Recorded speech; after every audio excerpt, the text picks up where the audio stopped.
Hi friends, कल्पना's रेसिपीमध्ये पुन्हा एकदा तुमचं स्वागत आहे। लवकरच दिवाळीचं आगमन होत आहे आणि ह्या दिवाळीच्या आगमनामुळे सगळ्यांची लगबग चालू असते, ती म्हणजे फराळ आणि मिठाई बनवण्याची। आज मी तुम्हाला 4 चमचे तुपामध्ये बेसन आणि रव्याचे लाडू कसे बनवायचे ते मी तुम्हाला सांगणार आहे। हे बघितलं, दिसायला जसे छान दिसतात ना, तसे खायला पण खूप सुंदर आहे। अगदी दाणेदार आणि मऊ लुसलुशीत असे लाडू बनतात। अगदी सोप्या पद्धतीने हलवाई स्टाईल ही रेसिपी कशी बनवायची मी तुम्हाला सांगणार आहे। रेसिपी तुम्ही पूर्णपणे फॉलो केली तर तुमचे लाडू कधीच फसणार नाही। अगदी सोप्या पद्धतीने आपण लाडूची रेसिपी बनवणार आहोत। चला तर मग सुरुवात करूया। रवा आणि बेसनच्या लाडूसाठी इथे मी बारीक रवा वापरलेला आहे। 1 कपचं मेजरमेंट घ्यायचं आहे। इथं 1.5 कप मी रवा घेतलेला आहे। सेम आपल्याला 1.5 कप बेसन घ्यायचं आहे। तुम्ही वाटीचं माप घ्या किंवा ग्लासाचं घ्या किंवा कपचं घ्या।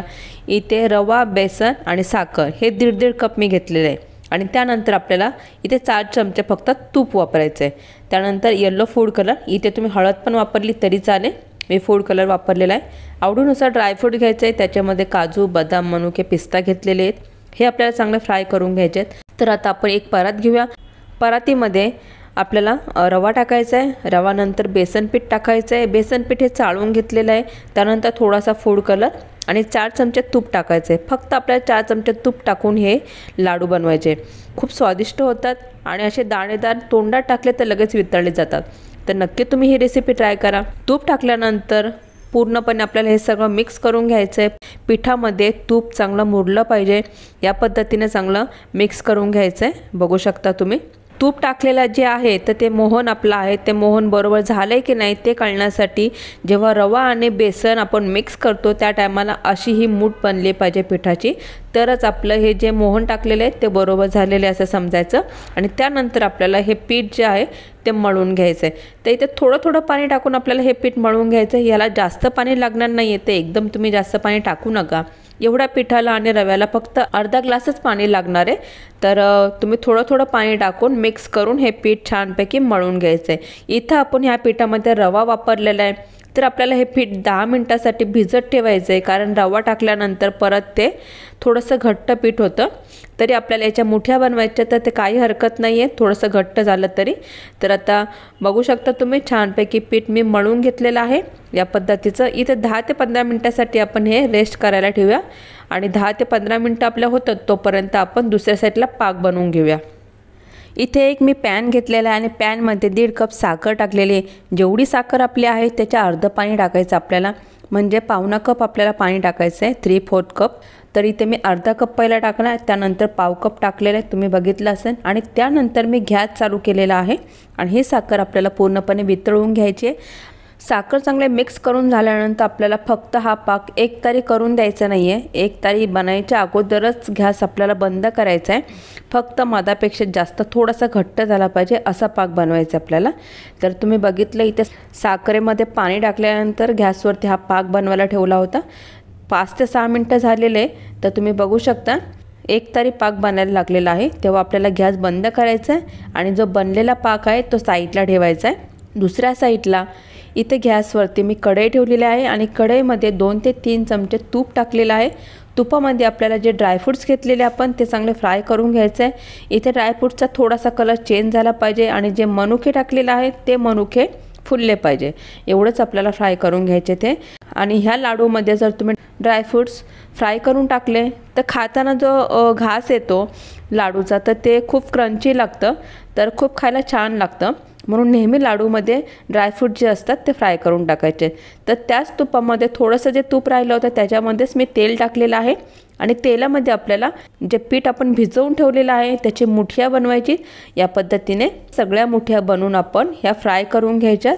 तर बघू शकता तुम्ही तेल आता गरम झालेलं आहे आणि गरम तेलामध्ये आपल्याला मुठ्या टाकायच्यात।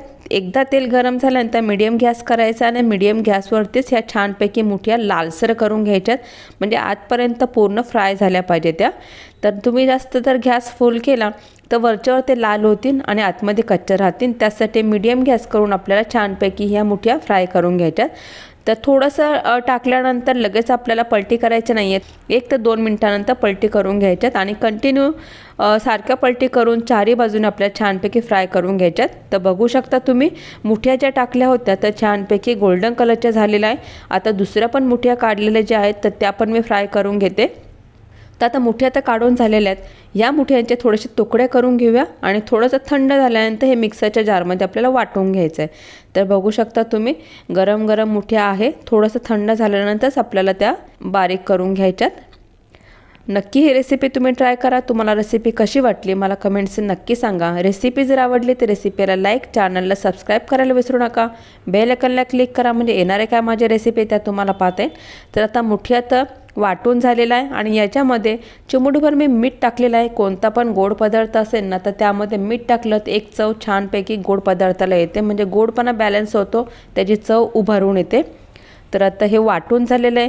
वाटून झालं, याच्यामध्ये थोडेफार गाठी असेल तर ती आपल्याला चाळून घ्यायच्यात। इथे एक मी चाळण घेतलेलं आहे, चाळणीमधून आपल्याला हे सगळं चाळून घेतल्यानंतर थोडंसं वरती जाडसर आलं असेल तर ते परत मिक्सरच्या जारमध्ये टाकून वाटून घ्यायचं आहे। तर बघू शकता तुम्ही, तर या पद्धतीनं मी वाटून चाळून घेतलेलं आहे। छानपैकी हे रवा आणि बेसनची दाणेदार असं पावडर झालेले बघू शकता तुम्ही।